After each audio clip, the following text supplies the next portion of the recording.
오늘 저녁 베이징에서 워싱턴으로 출발 예정인 북한 김영철 노동당 부위원장이 미국 체류 기간을 2박 3일로 늘릴 것으로 보입니다. 귀환 항공편을 19일 오후로 바꿔 예약한 김 부위원장은 김정은 위원장의 친서를 가지고 갈 것으로 보입니다. 북미 정상회담 시기는 2월 중순, 장소는 베트남 하노이로 잠정 결정됐다고 여권 관계자가 밝힌 가운데 미 워싱턴 포스트는 조만간 백악관에서 북미 정상회담 개최 사실을 발표할 수 있다며 3, 4월 베트남 다낭에서 열릴 것으로 예상했습니다. 손혜원 의원의 투기 의혹과 서용교 의원의 재판 청탁 의혹에 대해서 두 의원 모두 부인하는 가운데 민주당은 진상조사를 이번 주 안에 마무리하기로 했습니다. 야당은 손 의원에 대해서 윤리위원회에 징계 요구안을 제출하게 되면서 공세를 강화했습니다. 문재인 대통령은 수소경제를 새로운 성장 동력으로 꼽고 확고한 지원 의지를 재확인했습니다. 오는 2030년까지 수소차와 연료 전지 모두 세계 시장 점유율 1위를 목표로 임기 안에 충전소 300여 곳을 설치하겠다고 밝혔습니다. 부동산 규제 정책으로 매매 시장이 가라앉으면서 국내 주요 은행의 전세자금 대출이 크게 늘어난 것으로 나타났습니다.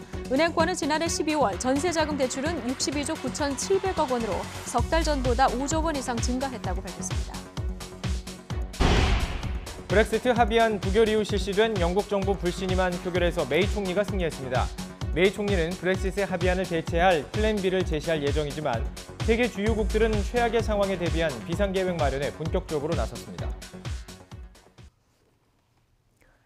네, 뉴스앤이슈 3부 시작하겠습니다. 더불어민주당이 투기 의혹과 재판 민원 의혹을 받고 있는 손혜원, 서용교 의원에 대한 조사 결과 발표를 당초 오늘 오전에 하기로 했지만 하루 연기하기로 결정했습니다. 두 의원의 소명을 듣고 재검토가 필요한 부분이 있다는 것인데요.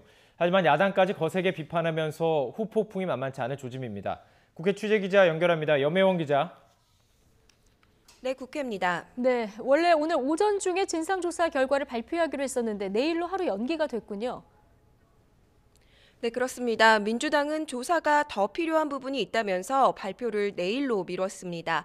어제부터 진상조사를 시작한 민주당은 오늘 최종적으로 손혜원, 서영교 두 의원의 해명을 들었는데요.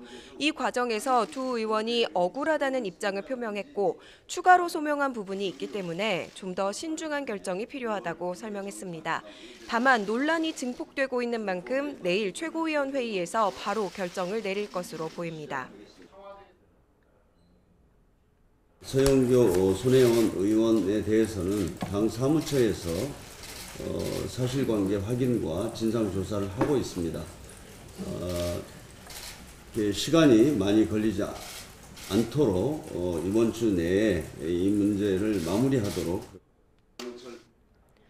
하지만 결과적으로 당 차원의 징계보다는 두 의원이 당직을 내려놓는 수준에서 마무리될 것이라는 전망이 우세합니다. 결국 두 의원의 해명을 당에서 좀 더 신중하게 들여다보겠다 이런 이야기인데요. 구체적으로 어떤 해명을 내놓고 있습니까? 네, 손혜원 의원의 경우 투기를 위한 매입이었는지 또 문체위 여당 간사로서 문화재 지정에 대한 정보를 사전에 알았는지 이 두 가지가 핵심 쟁점입니다. 손 의원은 특히 투기가 아니라는 점에 대해서 집중적으로 해명하고 있는데요. 목포 구도심의 근대 가옥들을 지키고 싶어서 구입했고 박물관을 짓거나 조카들을 위해서 건물을 산 거라고 강조하고 있습니다. 하지만 조카의 아버지, 그러니까 손 의원의 동생이 자신은 매입 사실조차 몰랐다고 밝히면서 차명 매입과 투기 의혹은 다시 제기된 상황입니다. 이런 추가 의혹에 대해 손 의원은 그 동생과는 오랫동안 교류가 없었기 때문에 모르게 진행했던 것뿐이라는 입장을 내놨습니다. 그리고 등록문화재 지정 관련 미공개 정보를 이용한 것 아니냐는 두 번째 의혹에 대해서도 여당 간사가 알 수 있는 정보가 아니라고 해명했습니다. 직접 들어보시죠. 야당 간사한테 한번 좀 물어봐 줬으면 좋겠어요. 왜요? 박일숙 의원이나 그 이동섭 의원한테 그분들은 그분들은 알았는지. 이건 알 수도 없고 이런 관심을 그곳에 둘 만큼의 이 상임위가 그렇게 여유 있지 않습니다. 서영교 의원은 의혹이 불거진 뒤 지금까지 국회에 나오지 않고 있습니다. 오늘 아침 당내 회의에도 불참했는데요. YTN과의 통화에서 국회 파견 판사를 만난 기억이 없고 그렇기 때문에 재판 청탁 역시 한 것을 기억하지 못한다고 말했습니다. 그러면서 당시 피고의 혐의였던 성추행 미수 정도면 벌금형이 특별히 감형을 해줬다고 보기도 어렵다고 주장했습니다. 하지만 민주당이 사법개혁에 강하게 드라이브를 걸고 있는 데다가 서 의원은 야당과의 협상을 이끄는 원내 수석 부대표직을 맡고 있어서 논란이 잦아들지 않고 있는 상황입니다. 네, 야당은 지금 권력형 비리다 이런 얘기까지 하고 있는 상황입니다. 지금 파상 공세를 펴고 있군요. 네, 그렇습니다. 제1야당인 자유한국당은 손혜원 의원과 관련된 의혹을 초권력형 비리로 규정했습니다. 손 의원이 김정숙 여사와 친구라는 점을 부각하면서 결국 친문 실세가 지위를 이용해서 사익을 추구한 것이 핵심이라고 목소리를 높였습니다. 나경원 원내대표는 중징계가 필요한 사안이라며 국회 윤리위원회에 징계 요구안을 제출하겠다고 강수를 줬습니다. 동창인 김정숙 여사의 부탁에 의해서 홍보 전문가였는데 이렇게 여당에 입당하고 도와드리게 되었다고 그 당시에 밝히기도 했었습니다. 그래서 정말 그냥 권력형이 아니라 초권력형 비리라는 표현을 드립니다. 이에 대해 청와대는 즉각 반박에 나섰습니다. 김의겸 청와대 대변인은 손 의원과 영부인을 연결짓는 나 원내대표의 발언은 초현실적 상상력이라고 비판했습니다. 두 의원에 대한 판단은 당의 몫이라면서도 정치판이 아무리 혼탁해도 지켜야 할 예의와 선이 있다고 강조하면서 한국당에 대한 불편한 심기를 숨기지 않았습니다. 바른미래당도 공세를 이어갔습니다. 오신환 의원은 서영교 의원이 피해자가 아닌 성추행 혐의를 받는 피의자 편을 들어놓고 억울한 사연을 대신 전해줬을 뿐이라고 해명하는 것은 옳지 않다고 지적했습니다. 강제 추행하려고 하는 의도가 분명히 담겨져 있는 악질적인 범죄 행위였습니다. 그것을 인권 옹호자로 대변하는 것은 전혀 말이 안 된다는 말씀을 드립니다. 이렇게 야당이 한 목소리로 여당의 도덕성에 대한 맹공을 펴면서 적폐청산을 제1의 국정과제로 내세웠던 여당은 곤혹스러운 처지에 놓였습니다. 지금까지 국회에서 YTN 염혜원입니다. 네, 서용교 의원의 재판 청탁 의혹, 이 재판 거래 의혹 관련해서 검찰이 임종원 전 법원행정처 차장을 수사하던 과정에서 불거졌는데요. 민원을 건네받은 임종원 전 법원행정처 차장은 직접 여러 곳에 전화를 돌리면서 일사불란하게 움직인 정황도 지금 포착이 됐습니다. 취재 기자 연결해 보겠습니다. 강희경 기자. 네, 서울중앙지방검찰청입니다. 네, 먼저 이 일이 어떻게 처음 알려지게 된 건지부터 좀 짚어볼까요? 네, 검찰은 그제 임종원 전 법원행정처 차장의 재판 개입 정황을 추가로 확인해 재판에 넘겼습니다. 전현직 여야 의원들이 법원행정처에 재판 민원을 넣었고 임 전 차장이 요구사항을 들어주기 위해 재판에 개입했다는 내용입니다. 재판 청탁을 한 의원 중 한 명이 바로 더불어민주당 서영교 의원이었던 것으로 밝혀졌는데요. 어제 임 전 차장의 공소장을 통해 어떤 일이 있었는지가 구체적으로 드러났습니다. 네. 자, 그러면 서 의원이 판사를 직접 의원실로 불러서 청탁한 사건은 어떤 사건입니까? 네, 지난 총선에서 서 의원의 연락사무소장을 지낸 지인의 아들 이모 씨는 당시 여성을 추행하려 한 혐의로 재판에 넘겨져 서울 북부지법에서 1심 재판을 받고 있었습니다. 서 의원은 보좌관으로부터 이 씨가 피해자와 합의를 했는데도 범행을 부인하고 있어서 구속 가능성이 있다는 보고를 받았는데요. 이 말을 듣고 선고를 사흘 앞둔 시점에서 서 의원이 직접 나선 겁니다. 국회 파견 김모 부장판사를 의원실로 불러 이 씨의 제명을 강제추행 미수에서 공연 음란으로 바꾸고 벌금형으로 선처받게 해달라고 부탁했고 김 부장판사는 당시 요청받은 내용을 그대로 임종원 전 법원행정처 차장에게 이메일로 보고했습니다. 네.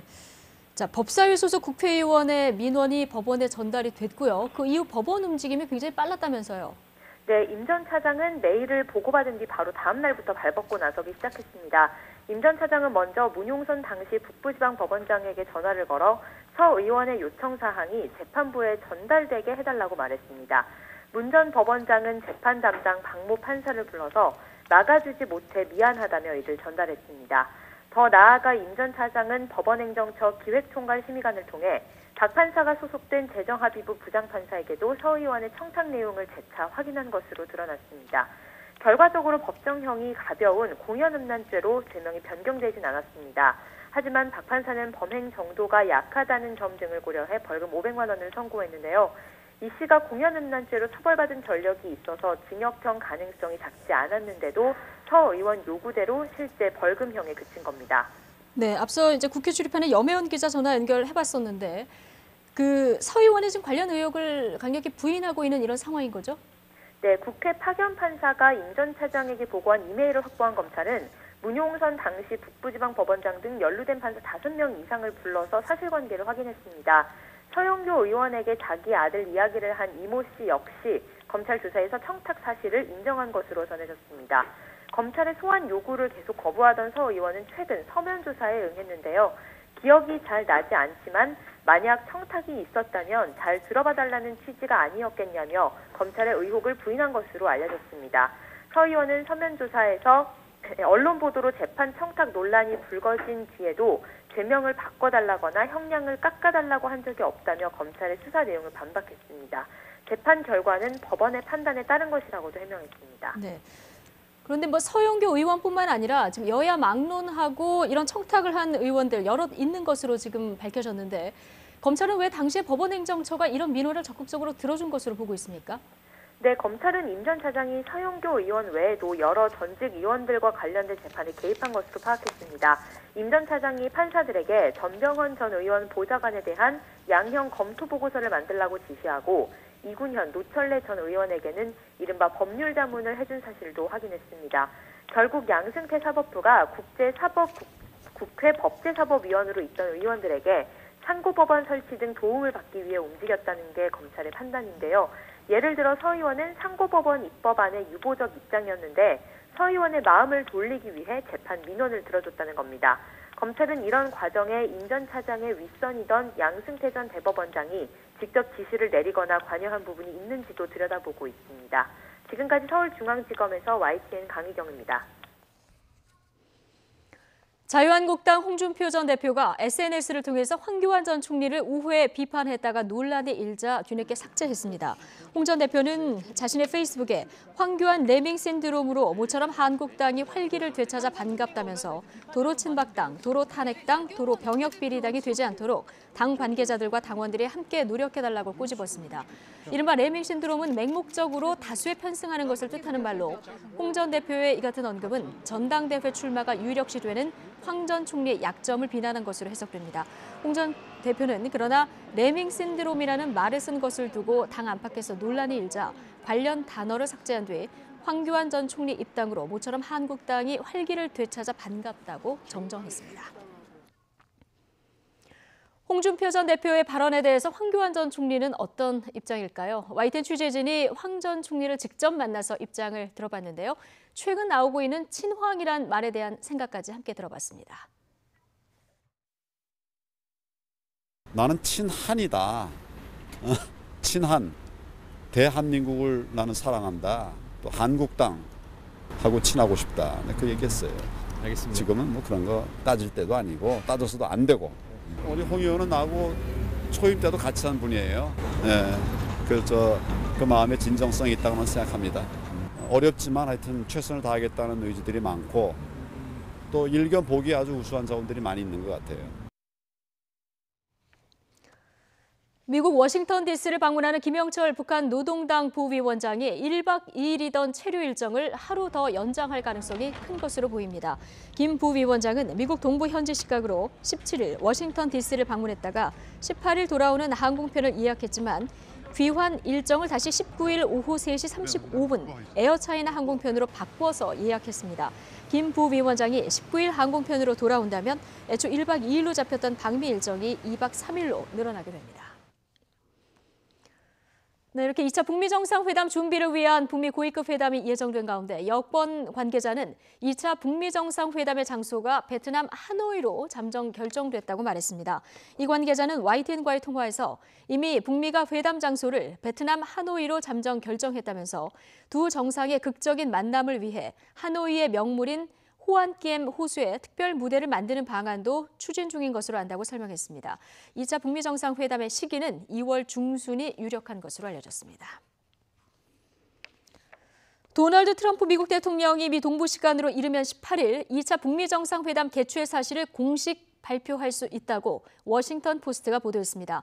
워싱턴 포스트는 미국과 아시아 외교관들을 인용해 트럼프 대통령이 워싱턴을 방문하는 김영철 북한 노동당 부위원장 겸 통일전선 부장을 현지 시간으로 18일 백악관에서 만난 뒤 2차 북미 정상회담 개최 사실을 발표할 수 있다고 전했습니다. 워싱턴 포스트는 또 만약 회담 개최 사실이 발표된다면 회담 시기와 장소는 오는 3, 4월 베트남 다낭이 될 것으로 보인다고 보도했습니다.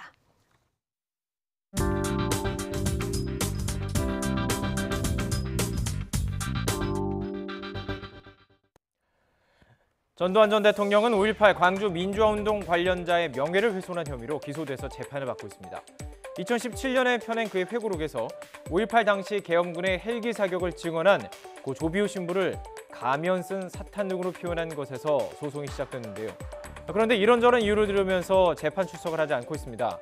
지난해 8월 첫 재판에는 치매를 일으키는 알츠하이머병에 걸려 법정에 나올 수 없다고 주장했습니다. 그런데 한겨레 신문에서 첫 재판이 있던 시점에 전두환 전 대통령이 목격된 곳이 있다고 보도했습니다.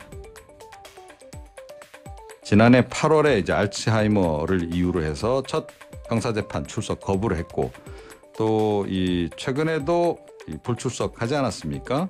그런데 지난해 8월 그 즈음에 한 강원도 한 골프장에서 이제 목격이 됐고요.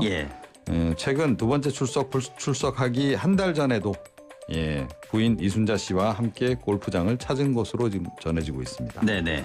전 재산이 29만 원이신 분께서 더구나 알츠하이머에 걸렸다고 하시는 분이 이제 골프를 치신다.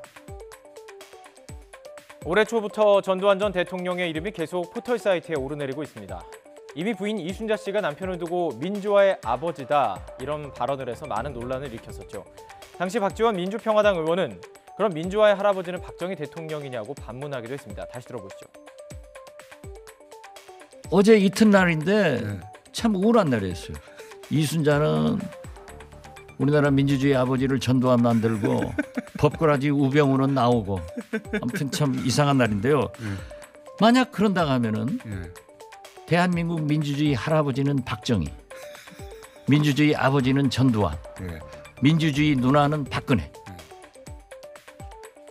수차례 공판 연기와 재판 관할 이전 신청까지 우여곡절 끝에 지난 7일에 재판이 다시 열리게 되지만 이번에는 또 독감을 핑계로 나오지 않았습니다. 당시 변호인의 말입니다. 연세가 많으신 어르신이기 때문에 고열 때문에 식사도 못하시고 기력을 차리지 못하고 계십니다. 만약 앞선 보도가 사실이라면 연세가 많은 분이 추운 날씨에 골프를 치느라 너무 힘들었던 것일까요? 알츠하이머에서 이번에는 독감 때문에 재판에 못 나온다는 이야기를 들었던 상대 측 변호인 망연자실했다고 표현했습니다. 애초에 알츠하이머에 걸린 사람이 회고록을 썼다는 것 자체에 의문을 제기하면서 말이죠. 그 정도의 정신 상태로 어떻게 그럼 회고록을 썼다는 것인지 사실은 역사 앞에서 반성이나 사죄를 못한다 하더라도 최소한 침묵이라도 했다면 이런 회고록을 내지 않았다면 본인의 처벌을 자초할 상황을 만들지 않았을 건데 작년에는 회고록을 썼다가 올해는 이제 회고록 자체의 내용을 모르겠다고 치매에 걸렸다고 한다면 참 납득을 어렵고 특히나 저희가 가장 주목한 부분은 2016년 6월에 신동아라는 그 잡지의 인터뷰에서 북한군 개입설에 이런 내용은 전혀 자기는 관계없다. 지만원 씨의 개인적 주장이라고 선을 그었어요. 근데 그 다음에 1년도 안 돼서 발행한 회고록에는 그 주장을 전부 다 가져오고 있거든요. 그래서 이런 태도를 보였던 분이 이제 또 치매 걸렸다고 하니까 참 저희는 어떻게 뭐라고 표현해야 될지 망연자실한 심정이죠. 전 대통령 측 관계자는 YTN과의 통화에서 가끔 이순자 씨와 식사와 골프 등 외부 일정을 보낸다고 밝혔지만 여론은 좋지 않습니다. 재판만 골라서 잊어먹는 알츠하이머 아니냐 이런 비판도 나오고 있습니다. 법원은 전 대통령이 지난해 8월에 이어 지난 7일 재판도 불출석하자 구인장을 발부했죠. 다음 재판일은 오는 3월 11일입니다. 구인장이 발부됨에 따라서 스스로 나오지 않으면 강제로 끌려 나오게 되는데요. 이번에는 골프장이 아닌 재판장에서 목격될 가능성이 높아 보입니다.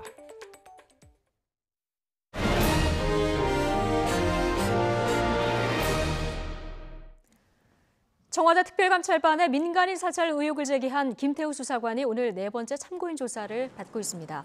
서울 동부지검은 오전 10시쯤 김 수사관을 소환해 청와대 민간인 사찰 의혹에 대한 사실관계를 확인하고 있다고 밝혔습니다. 김 수사관은 조사 전 취재진에게 심정을 밝혔던 1, 3차 출석 때와는 달리 오늘은 비공개로 검찰에 나왔습니다. 이에 대해서 김 수사관의 변호인은 수사에 대한 피로감 때문이라기보다는 사생활 침해 문제로 공개 출석에 부담을 느낀 것 같다고 설명했습니다. 조국 청와대 민정수석은 설 명절 전에 청와대 감찰반의 공직기강 점검 활동을 재개하겠다고 밝혔습니다. 조 수석은 오늘 아침 서면 브리핑에서 새로운 감찰반원 선발 절차가 마무리 단계에 있다며 이같이 설명했습니다. 조 수석은 앞으로 감찰반에 대한 관리를 강화하고 그 역할도 뇌물수수와 국가기밀 누설 같은 중대한 범죄와 비리 감시에 중점을 둬서 공직사회의 과도한 위축을 방지하겠다고 덧붙였습니다.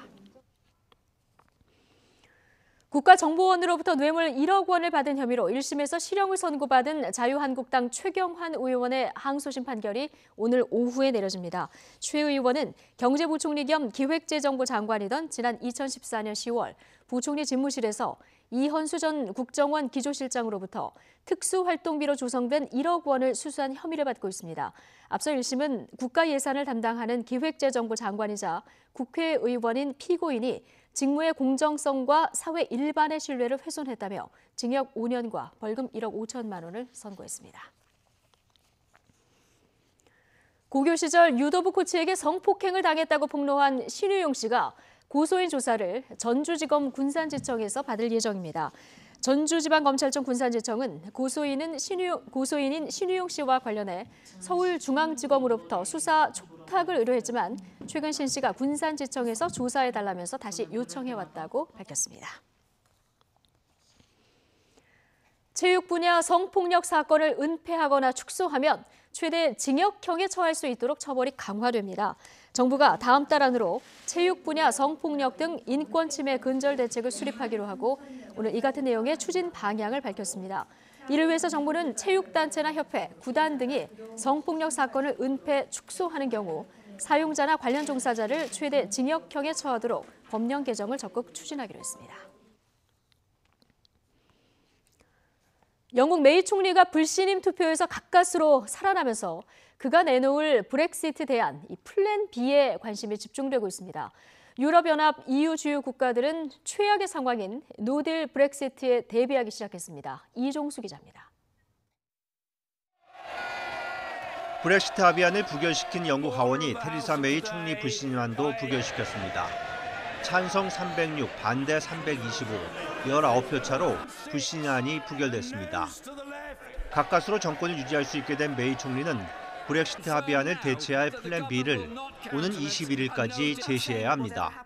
And I would like to invite the leaders of parliamentary parties to meet with me individually, but we must find solutions that are negotiable and command sufficient support in this House. 메이 총리가 의회 반발이 가장 심했던 아일랜드 북아일랜드 국경 문제와 EU 관세동맹 잔류 문제를 어떻게 설득할지 주목되고 있습니다.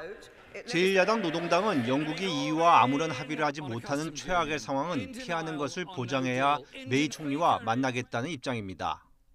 And I invite the Prime Minister to confirm now that the government will not countenance a no-deal Brexit from the European Union.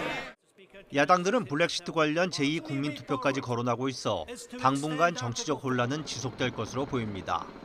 유럽연합 주요 국가들은 노딜 브렉시트에 본격적으로 대비하기 시작했습니다. 독일 상공회의소는 기업들의 노딜 브렉시트에 대비할 것을 주문했고 독일 정부는 관련 법안을 마련했습니다.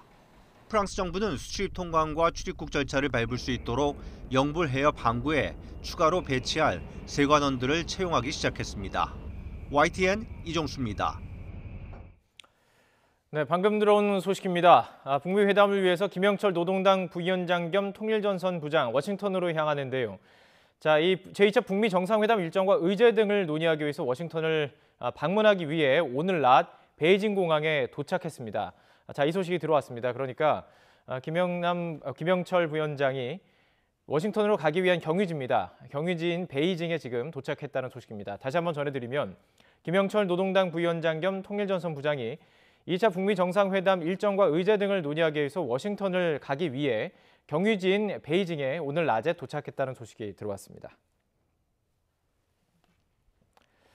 다음 소식입니다. 문재인 대통령은 오늘 울산에서 수소경제 전략 보고서를 열고 오는 2030년까지 수소차와 연료전지 모두 세계시장 점유율 1위를 목표로 하겠다고 밝혔습니다. 특히 수소 충전소를 임기 안에 310개 정도 늘려서 수소차를 편하게 이용할 수 있게 하겠다고 말했습니다. 문 대통령의 발언 직접 들어보시죠. 수소 경제는 에너지원을 석탄과 석유에서 수소로 바꾸는 산업 구조의 혁명적 변화입니다. 수소의 생산, 저장, 운송, 활용 전 분야에 걸쳐 새로운 산업과 일자리를 창출해낼 것입니다. 2030년 수소차와 연료전지에서 모두 세계시장 점유율 1위를 하는 것이 우리의 목표입니다.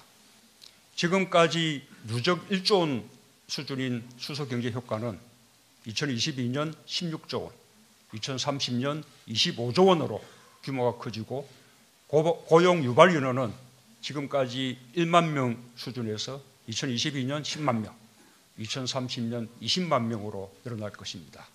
2030년까지 정부의 목표대로 수소차가 보급되면 연간 3만 톤, 현재 발생량의 10%에 해당하는 미세먼지를 줄이는 효과가 있을 것으로 전망합니다. 수소 충전소 규제 개선과 설치 지원도 강화하겠습니다. 규제 샌드박스 1호가 도심 수소차 충전소 설치입니다. 수소 충전소를 올해 86개, 2022년까지 310개로 늘려 수소차 이용의 편의를 높이겠습니다. 전기자동차 보조금이 지난해보다 300만 원가량 줄어들게 됩니다. 환경부는 전기자동차 보조금 중 국비 보조금이 지난해 1,200만 원에서 올해 900만 원으로 줄어 국비와 지방비를 포함해 대당 최대 1,900만 원이 지원된다고 밝혔습니다. 수소자동차 국비 보조금은 지난해와 같은 2,250만 원으로 결정돼 국비와 지방비를 포함해 최대 3,600만 원을 지원받게 됩니다. 이낙연 국무총리는 현재 지방직인 소방관을 국가직으로 전환해 처우를 제도적으로 개선하고 소방 인력과 장비의 지역 간 격차를 해소하겠다고 말했습니다. 이낙연 총리는 오늘 정부 세종청사에서 열린 국정현안 점검 조정회의에서 소방관들의 근무 여건과 처우는 부족하고 지역에 따라 인력과 장비의 격차가 크다면서 이런 문제를 시급히 해결해야 한다고 강조했습니다.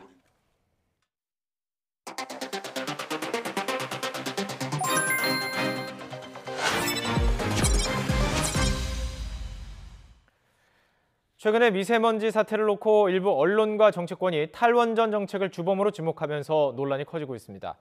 지금까지 제시한 거의 유일한 근거는 현 정부 들어 석탄 발전량이 늘었다 이 부분인데요. 실제로 영향을 미쳤는지 박기현 기자가 따져봤습니다. 정부의 탈원전 정책이 미세먼지 사태를 악화시켰다. 이 주장의 근거는 정부의 탈원전 정책으로 석탄 화력 발전량이 늘었다는 겁니다. 아직 수치가 집계되지 않은 12월을 뺀 지난해 석탄 화력 발전량은 21만 9,477기가와트시, 현 정부가 출범하기 전인 2016년 그리고 2017년 같은 기간과 비교해보면 소폭이나마 석탄 화력 발전량이 늘어난 건 맞습니다. 동시에 원전의 발전량은 줄었습니다.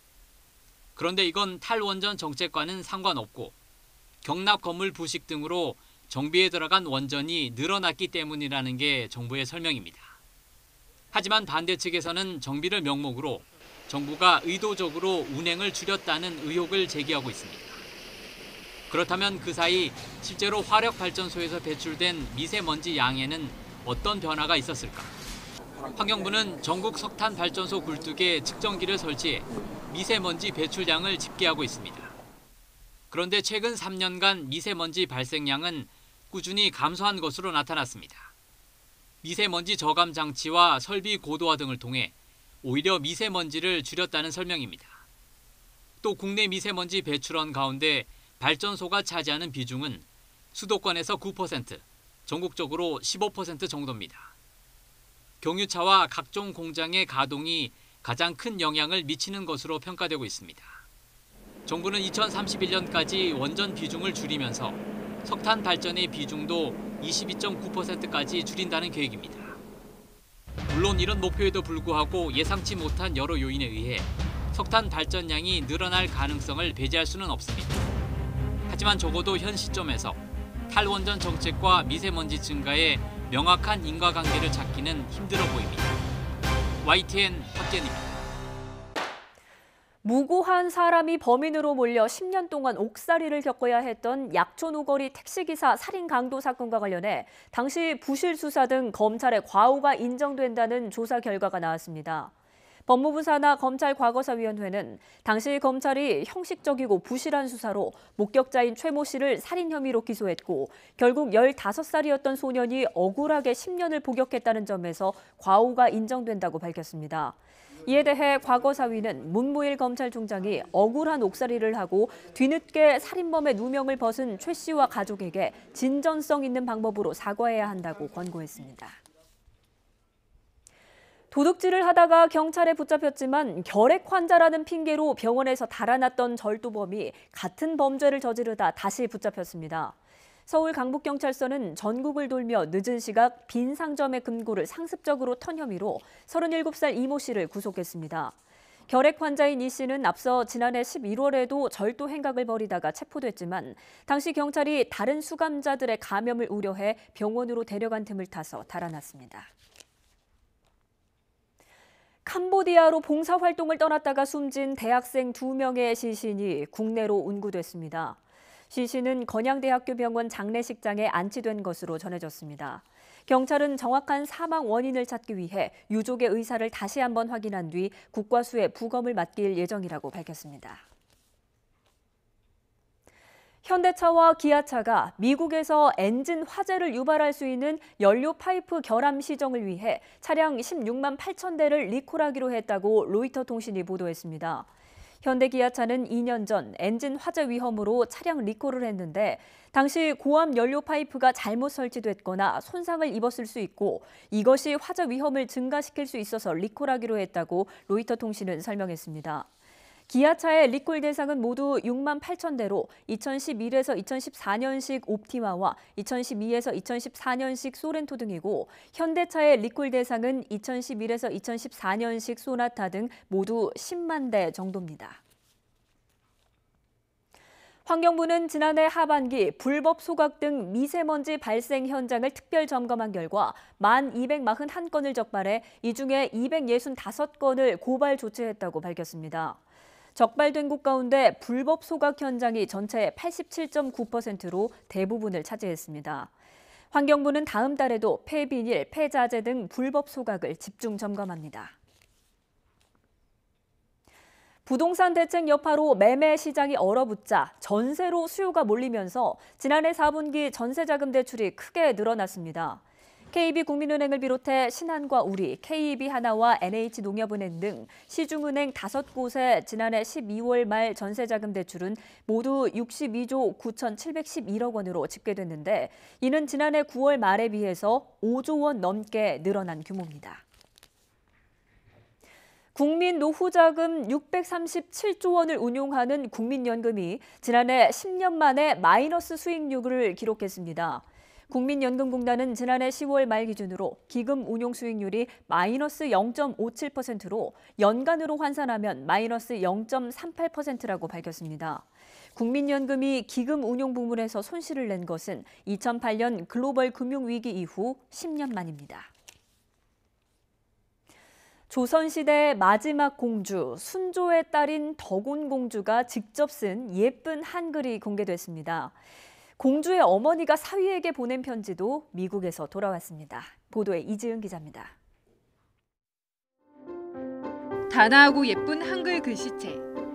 창경궁에 있는 정각의 유래를 설명한 책을 덕온공주가 한글로 옮겨 쓴 자경전기입니다. 같은 글자를 다시 쓰는 등 실수도 눈에 띕니다. 공주가 직접 쓰셨는데 이제 쓰시면서 빼먹은 글자도 있고 그런 좀 인간적인 면들이 곳곳에서 발견되고 있습니다.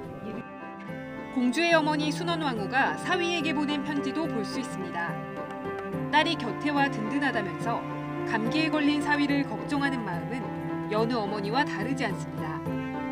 어머니의 글씨를 보고 배운 것일까? 두 사람의 글씨에서 닮은 흔적을 찾을 수 있습니다. 글씨를 대신 쓰는 서사상궁까지 있었던 조선 왕실에서 왕후와 공주가 직접 쓴 글들은 한글이 그들의 삶에 얼마나 중요했는지를 말해줍니다.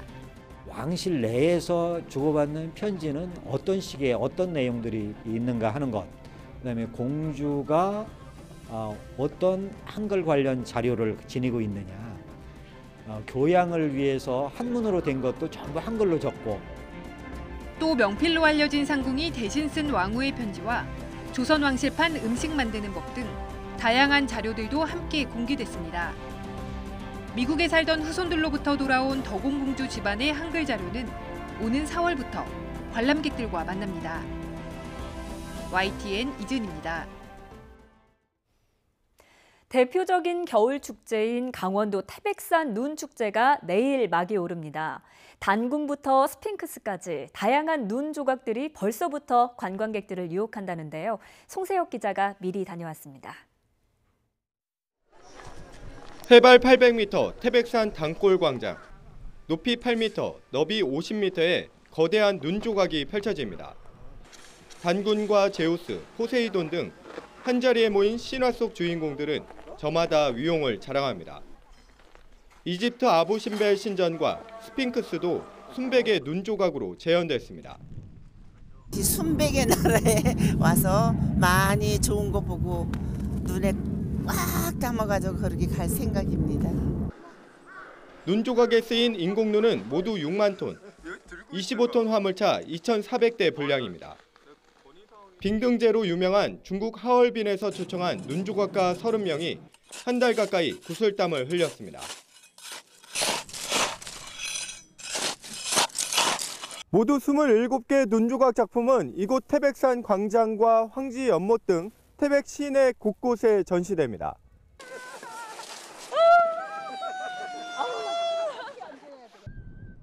얼음 미끄럼틀을 타는 어른들은 동심의 세계로 돌아갑니다. 대형 이글루 카페도 눈길을 사로잡습니다. 미니 눈사람 만들기와 눈꽃 등반대회 등 체험 행사도 마련됐습니다. 얼음 미끄럼틀, 눈 미끄럼틀, 그리고 시내 일원에는 얼음 이글루 등 남녀노소 어린이들 다 체험할 수 있는 프로그램을 준비해봤습니다. 올해로 26번째를 맞는 태백산 눈축제는 다음 달 3일까지 계속됩니다. YTN 송세혁입니다. 모처럼 먼지나 추위 걱정 없는 하루입니다. 대기 확산이 원활해지면서 현재 전국의 미세먼지 농도는 좋음에서 보통 수준 보이고 있고요. 강추위가 누그러지고 영상권의 기온을 회복했습니다. 현재 서울 기온은 영상 2.6도로 예년보다 그리고 어제보다 조금 더 높아서 비교적 온화합니다. 오늘 종일 맑은 하늘이 이어지겠고요. 낮 동안 심한 추위 없겠습니다. 서울이 3도, 광주와 대구 6도, 부산은 8도로 어제보다 2에서 4도가량 높겠습니다. 절기 대안인 일요일에는 남부와 제주도에 비나 눈이 오겠고요. 이후 큰 추위 없이 맑고 온화한 날씨가 이어지겠습니다. 동해안 지역에는 건조주의보가 내려진 가운데 강원 영동에는 강풍주의보까지 발효 중입니다. 산불 등 화재 사고가 일어나기 쉬운 만큼 불씨 관리 철저히 해주시기 바랍니다. 오늘은 먼지 걱정 없지만 내일 호남 지방을 시작으로 주말에는 전국 곳곳에서 다시 미세먼지가 기승을 부릴 가능성이 높습니다. 건강관리 각별히 신경 써주시기 바랍니다. 지금까지 상암동 야외 스튜디오에서 YTN 권혜인입니다. 1월 17일 목요일 뉴스앤이슈 마치겠습니다. 잠시 뒤 2시 노종면의 더 뉴스가 이어집니다. 시청해주신 여러분 고맙습니다.